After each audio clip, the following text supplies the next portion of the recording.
Yeni bir videodan herkese tekrardan selamun aleyküm. Bugünkü videomuzda da yine gündemdeki gelişmeleri sizlere aktarmaya devam edeceğim. Gün ilk olarak malumunuz dün bileceğiniz üzere dünyanın gündemine oturan 1 Haziran 2025 tarihli Ukrayna'nın Rusya'nın 5 farklı stratejik hava üssüne gerçekleştirmiş olduğu drone saldırıları gündemden düşmemişti. Görüntüleri izlediğimizde gerçekten de ulan harbi Ukraynalılar dalga geçer gibi operasyon yapmış demiştik hepimiz. Şimdi kıymetli dostlar, dün gerçekleştirilen operasyona yönelik bazı dikkatimi çeken gelişmeler mevcut. İlk olarak onları ele alacağız. Baştan sonra neler yaşandı, neler bitti bunları anlatmayacağım. Çoğunuz zaten biliyorsunuz işte kamyonlardan dronların kalktığını, o kamyonların stratejik Rus üslerinin yakınlarında aniden durup daha sonrasında operasyonun başladığını falan bunları hepiniz bilmektesiniz. Kıymetli dostlar, mesela size şunu diyeyim.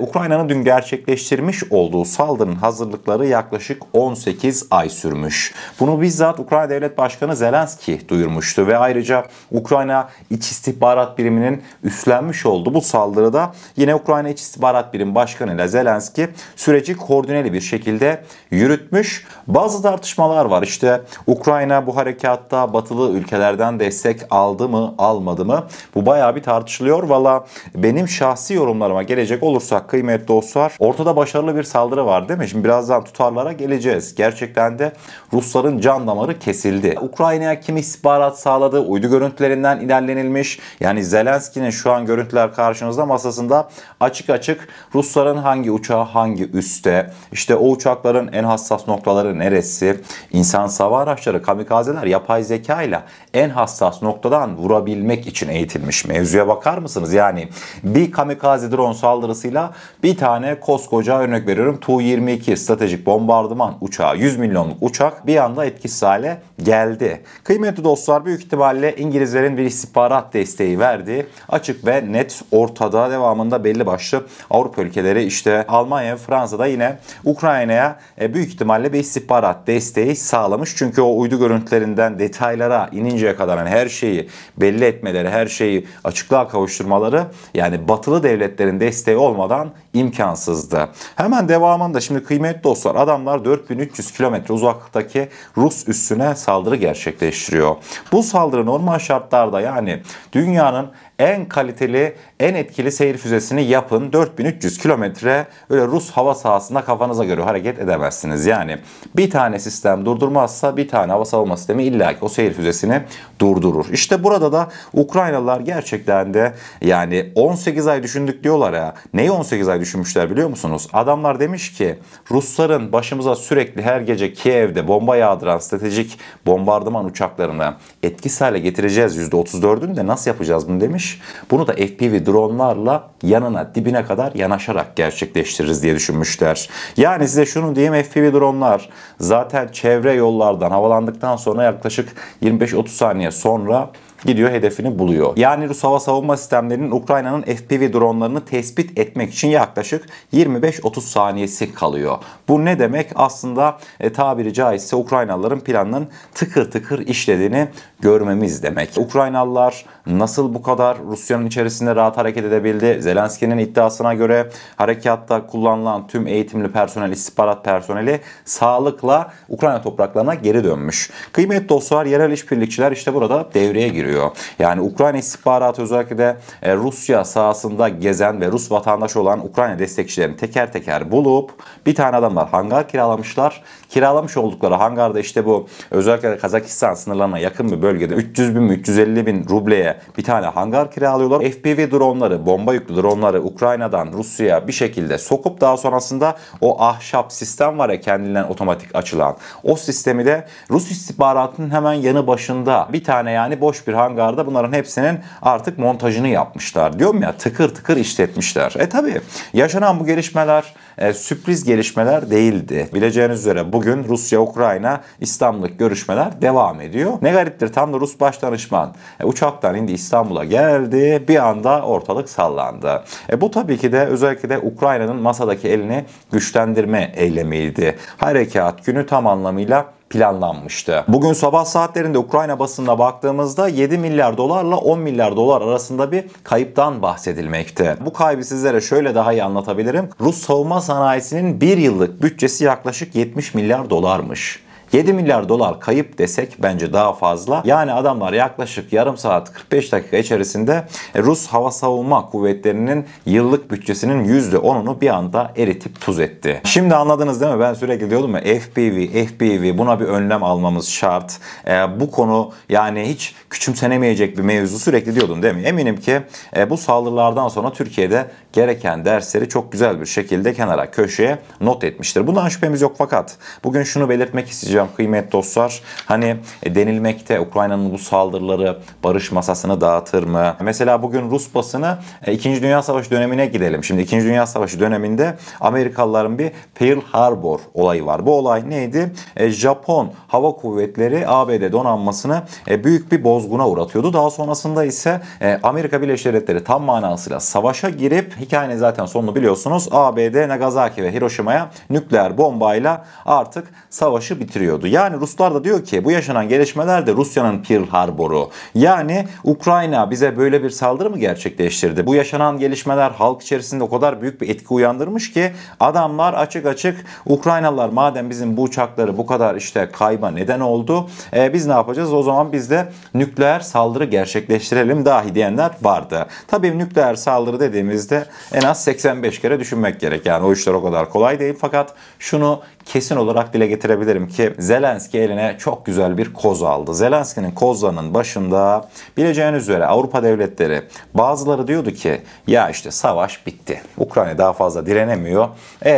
Bundan dolayı işte ne yapsınlar, ne etsinler, bir şekilde artık ateşkesi kabul etsinler, mağlup bir şekilde sahadan ayrılsınlar diyordu. Bunu kim diyordu mesela? Bunu mesela Fransa, Almanya, bakın ABD demiyorum. Yani Avrupa Birliği içerisinde Ukrayna'ya destek verip ama Ukrayna'nın artık bir şey yapamayacağını düşünen ülkeler vardı. Bu yaşanan gelişmelerle birlikte Zelenski dedi ki durun dedi, acele etmeyin. Benim elimde çok gizli kozlar var. O kozlardan bakın bir tanesini kullandığım adamlara ne kadar zarar verdim. Yani mevzu şu: küçük imkanlarla, yani dronlara bakıyoruz, saldırıda kullanılan 110 tane falan, 500 dolar tanesi. Rusların uçakları 100 milyon dolar tanesi en düşük yani. Mevzuya baktığınızda 100 bin kattan fazla bir zarar verilmiş. Ukrayna elindeki bu kısıtlı imkanlara rağmen FPV drone teknolojisinde aldı başını gitti. Gerçekten de azımsanamayacak bir mevzuydu. Dünya harp tarihine bu olay altın harflerle geçer. Onu belirteyim. Devamında da bileceğiniz üzere Türk Dışişleri Bakanlığımız olaylara sükunetle yaklaştı. İşte barış görüşmeleri arifesinde iki tarafa da sakinlik istiyoruz, daha fazla olaylar tırmanmasın tarzında açıklamaları vardı Türk Dışişleri Bakanlığı'nın. Bakalım bugünkü barış masasından neler çıkacak? Bir şeyler çıkacak mı? Onda da tabii ki hepimizin kuşkuları var. Vallahi benim bildiğim tek bir şey var. Putin bu yaşanan gelişmeler sonrasında ne yapacak, ne edecek? Bir şekilde olayları Rusya'nın lehine çevirmeye çalışacak. Çünkü şu an terazide denge Ukrayna tarafına kaydı. İster kabul edin, ister kabul etmeyin. Bunu tek bir saldırı olarak düşünmeyin. Bundan sonraki aşamada artık Rusların korkusu şu olacak. Adamlar bugün Rus basınına bakıyorum, adamlar tırlardan korkmaya başlamışlar. Taş atıyordu Ruslar. Gördünüz değil mi? Adamlar taşla FPV drone engellemeye çalıştı. Nerede bu Rus istihbaratı? Ayakta uyumuşlar. Şu anlama da geliyor. Eğer ki 110 tane drone bunu yaptıysa yarın bugün Ukrayna gider 250 tane drone'u St. Petersburg'dan kaldırır. Tüm stratejik, tüm kritik noktalar yine aynı şekilde vurulabilir. Bu anlama geliyor. Yani Ukrayna bundan sonra eline çok büyük bir koz almış oldu. Hemen devamında hep birlikte bir Yunan basınına gidelim mi? Bileceğiniz üzere Türkiye'nin Avrupa Birliği'nden bir Eurofighter talebi vardı. Aslında anlaşmada da bayağı bir ilerleme kaydedildi. Eurofighter savaş uçaklarının yanında bir de Meteor füzeleri vardı. Hani şu Fransızların dillerden düşmeyen. İşte Türkiye'nin Meteor füzelerine yönelik de talebi vardı. Hatta İngilizler Fransa'yı ikna etmişti Meteor füzeleri konusunda.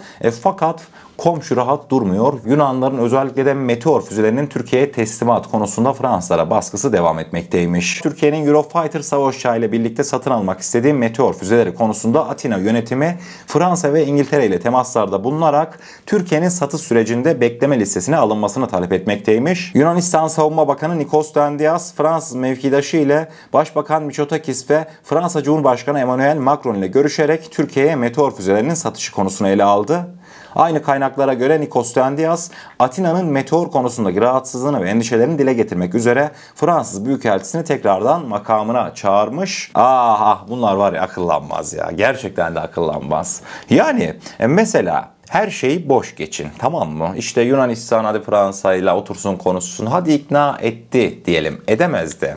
Ya Türk savunma sanayi ürünlerine özellikle de başta NATO olmak üzere Avrupa Birliği'nin ilgisi yalan mı? Değil mi? Mesela alın, bugün sabah saatlerinde karşımıza ne çıksa beğenirseniz, Aselsan NATO hava savunma projesinde yer alacak. Yanlış duymadınız. 5 tane firmanın yanında bir de Aselsan var NATO hava savunma projesinde. Detaylar şu an sizlerle. NATO Destek ve Tedarik Ajansı modüler hava savunma konsept aşaması kapsamında yürüttüğü yeni çalışmada Aselsan dahil 5 firma ile çerçeve anlaşması imzaladı. Bu anlaşmayla NATO'nun ortak hava savunma altyapısına yönelik sistem mimarisinin geliştirilmesi hedeflenmekte. Anlaşma kapsamında firmalar konsept aşamasında sistem mimarisi geliştirme üzerine çalışmalar yürütecek.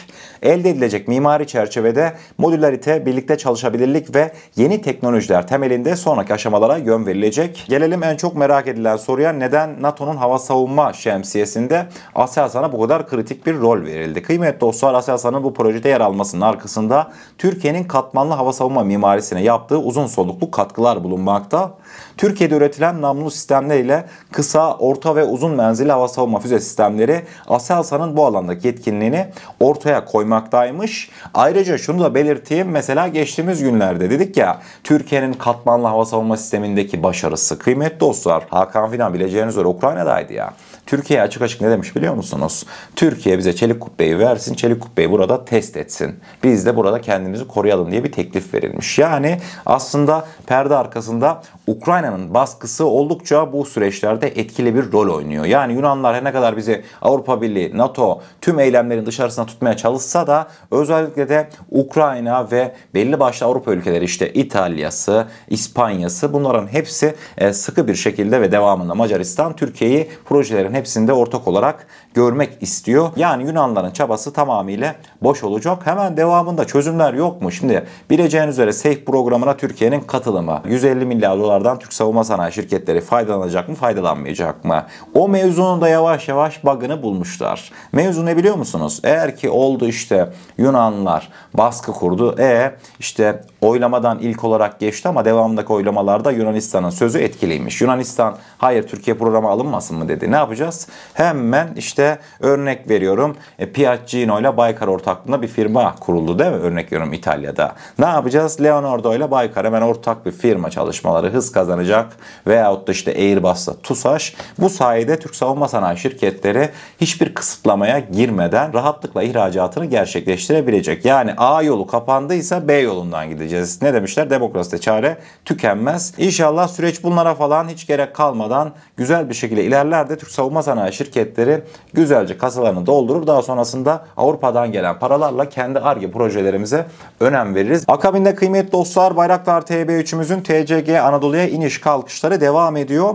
Dün de Selçuk Bayraktar yine iniş kalkış anlarını paylaşaraktan Bayraktar TB3'ün tam otonom bir şekilde iniş kalkış yaptığını duyurdu. Altını çiziyorum, yapay zeka ile iniyor. Diyebilirsiniz, Kaan Bayraktar TB3 nasıl yapay zeka ile iniyor merak ettik diye. O anları paylaştı Selçuk Bayraktar. Görmüş olacağınız üzere yapay zeka ilk olarak kıymetli dostlar TCG Anadolu'ya yaklaşıyor. Daha sonrasında ise TCG Anadolu zaten hafızasında olduğundan dolayı bu şekilde tanımlıyor. Gerek TCG Anadolu'nun güvertesinde bulunan sistemler, gerekse de Bayraktar TB3'te bulunan kameralar iletişime geçerekten birbirlerini tamamlıyorlar ve daha sonrasında bakın gördünüz mü?